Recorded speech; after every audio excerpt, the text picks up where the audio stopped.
Today on our first episode of Focal Point, we will be discussing the topic of government, focusing on public assistance, student government, and becoming an American citizen.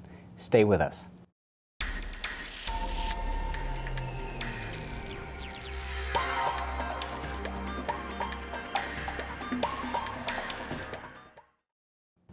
Hello, I'm Andreas. And I'm Dolores.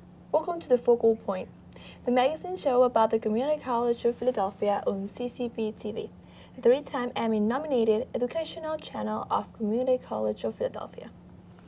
How much do you think you know about the various aspects of our government, Maria?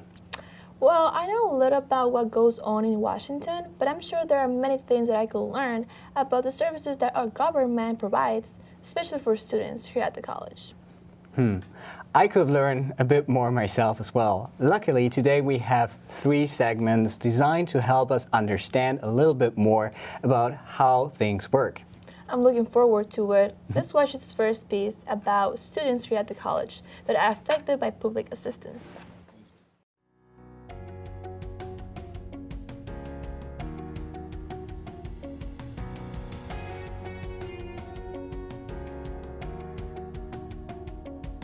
Our student government identified about circa 2013-14, the hunger that exists on campus.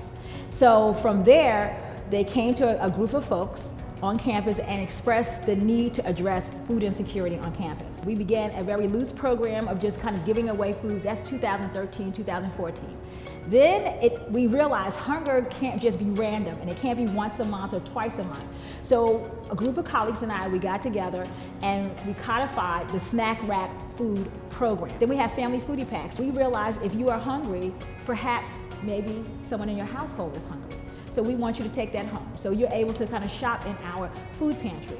I just started doing this campaign saying we got to get healthy choices to our students. And hence today we have something called Gravies Community Garden, which we are harvesting fresh food. We harvested kale. We did our first kale giveaway December 12th and December 13th. We opened Gravies Community Garden October 24th. So obviously all we did was give away the plants, but then we have generously been given, I was able to write grants and be granted money. So we bought lots of kale to give away to our students. We're going to be reopening Gravies Community Garden again in February for the spring semester. But this is to address healthy choices. So the center is a holistic system in terms of addressing student needs. And we see the student as a whole student. We want you to be academically sound, and we want you to be out of the classroom sound, because we understand that being inside of the classroom doing stellar work, you need to put it to real life practices. So that theory is practice to us outside of the classroom. And when you marry that theory to practice, then you make a whole student. So my department is influenced by the government by virtue of us being a part of this college. Community College of Philadelphia is a public institution that gets its funding from federal, state, and obviously the tuition dollars of our students. Our most valuable partner, our students. But anytime the government has any budgetary concerns, if they want to cut public funding for community colleges, when we had the conversation on the table about free community colleges, all that type of legislator conversations has everything to do with us. The more funding we get from the federal government, the more funding we get at state level, the less our students have to pay. Community College of Philadelphia, being a public institution, we are at the cutting edge in all those conversations, and our fingers are always in the conversations because by virtue of who we are. So our department, the more students that are confident about their college degrees and their abilities to use them, the more students we have, more full-time enrollment. So it's a trickle-down effect. So the government and how it's affecting us, or how does it affect us, is everything. We are a public institution. Now that was really interesting. Maria, we talked a little bit before and you told me that you were actually doing a healthy challenge. Yes, I am. I'm actually drinking the celery juice. So I've been drinking for a week now, so let's see what happens in a month. I'll let you know if anything, okay? All right, thank you very much. Thanks for sharing that. Moving on to our second segment. Student government is important to any educational institution. It gets students involved with programs around campus and can be really beneficial to their futures when stepping out into the real world. Let's take a look.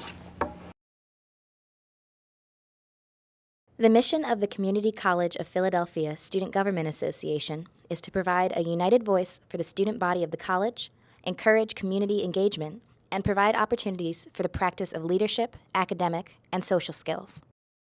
My name is Robert Long. I'm a student at CCP, and I'm also a part of the SGA, Student Government, so I'm the first vice president. My first semester here, there was another president. He was kind of having events in Bonnell Building and rallying students together, so I drew interest there. And then my second year, board to the cabinet, so I came on board as the treasurer initially. The biggest change I want to see in student life is the disconnect between staff and faculty and students. Now, we actually have like a really amazing set of faculty members and professors that enjoy doing their job, but for some reason there's a disconnect between them and the supporting staff that's supposed to be here to help us and make everything easier. Some of the general objectives of SGA is to be the voice of the students, advocate for students. Sometimes we're the liaison between the student body and the faculty or administration. We like to take student concerns. Our also initiative is to increase student involvement. We help start the clubs, organize the clubs, and just work with them through their process of being active, having their pep rallies, and having fun and resourceful things to do on campus. Here at CCP, we've noticed that a lot of students tend to go to class and then go home, or go to work and then go to school, but there's no real space for them to hang out, be themselves, study, work together, or even just have a good time. So one of my initiatives is to organize events, provide more spaces, and to just raise the awareness and raise the energy that it's okay to be in school, it's a privilege to be in school, and provide those same resources that they would have had they went to a university. As far as like whenever I've actually gone there, yes, it has been helpful. One of the really good campus elements that a lot of students don't know about that we really like them to know about is institution-wide committees. CCP is made up of a governance, so that's administration, faculty, and the students. And each group meets monthly where any student who's interested can sit on a committee with the administrators and discuss policies, new rules, and things that directly affect the school. I would definitely say that institution-wide committee gives students a lot more power than they think that they have. If they were to put forth more information and more detailed information on what exactly is happening and why, I feel like a lot more people would actually partake in voting. We use Starfish to send promotions straight to students' Canva. We always print flyers and things like that for information. We have a great printing press shop downstairs. And just word of mouth, just talking to the students who are involved are really involved. At CCP, we have a portal called OrgSync, and that's where all of like the organizational stuff happens, all the clubs happen, so students go on OrgSync and cast their vote there. I feel like it's very important to reach out to student government. Come to S112. We got an open door policy. Anybody can come in at any time, ask questions, tell us what you need. We give away snack packs, we give away food. And vote for me, I'm running for president 2020. Anybody could be the president, even you. You could be the next CCP president. Whoa, that was really informative. Yeah, and good luck for the presidential election in 2020. Well, I was actually president back in Ecuador in my school. Wow, that's great. It's really important for us as students to have a voice out there, so let your voice be heard. Say, Maria, do you think that you could pass the U.S. Citizenship Test? Well, I actually took the test and Really? I passed. Wow. So let's see if I remember that, because it's 100 questions. So. All right. Well, it's time to find out for all of us. Our last segment is about whether or not our students here at CCP can pass the United States Citizenship Test. Let's take a look.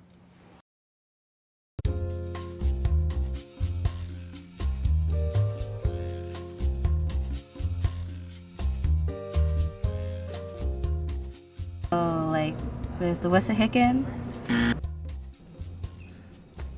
School kill. Delaware. Mississippi River that runs north-south.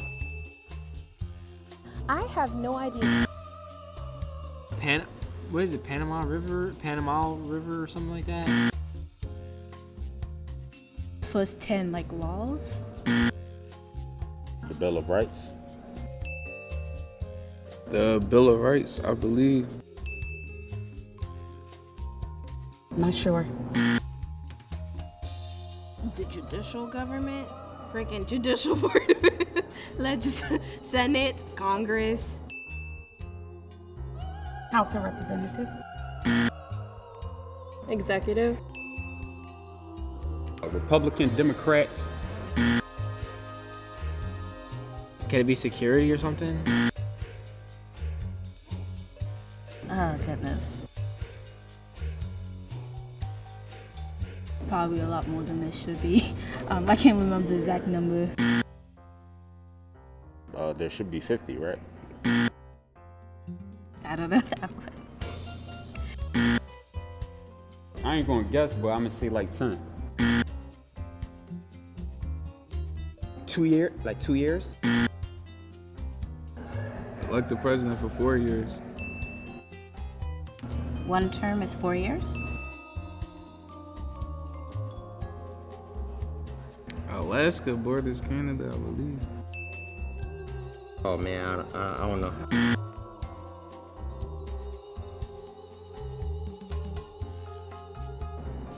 New York. I'm bad with states. I can't, yeah. Minnesota. Washington, D.C. DC? Let's say either America, probably America. District of Columbia. So proudly, whatever. What so proudly we hail at the twilight last gleaming. Full broad stripes. Full broad stripes. I don't even know it. But so proud we held at the twilight's last gleaming. Oh, say, can you see? So proudly we hailed by the dawn's early breaking. By the dawn's early light.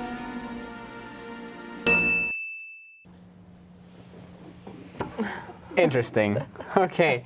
Now, if you were wondering how many senators there are in the Senate, actually, it is, Maria? 100. Wonderful. I heard that you need to study for the test because it's soon, right? Right. Well, actually, I applied for citizenship in 2021. So, yeah, I've got some time to practice. Well, good luck, okay? Thank you. Well, that's all time for today. You have been watching Focal Point, the magazine show about the Community College of Philadelphia on CCPTV, the Emmy-nominated educational channel of Community College of Philadelphia. I'm Maria Dolores. And I'm Andreas. We are both students here at the college. This production of Focal Point is produced completely by students in the digital video production curriculum here at the college. See you next time. Bye-bye. Well, good luck with your test. Thank you. Yeah.